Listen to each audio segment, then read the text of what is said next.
వచ్చి ఆహా సిగ్గంత చీరగట్టింది. చీరలో చందమామ ఎవరమ్మ? ఆ గుమ్మ సీతమ్మ. సీతమ్మ వాకిట్లో సిరిమల్లె చెట్టు, సిరిమల్లె చెట్టేమో విరగబూసింది.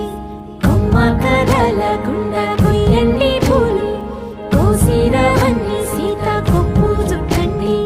కొప్పున పూలు గుప్పే తంతెందుకండి, కోదండ రామయ్య వస్తున్నాడండి. రానే వచ్చాడో యమ్మ ఆ రామయ్య, వస్తూ చేశాడో యమ్మ ఏదో మాయ. రానే వచ్చాడో యమ్మ ఆ రామయ్య, వస్తూ చేశాడో యమ్మ ఏదో మాయా.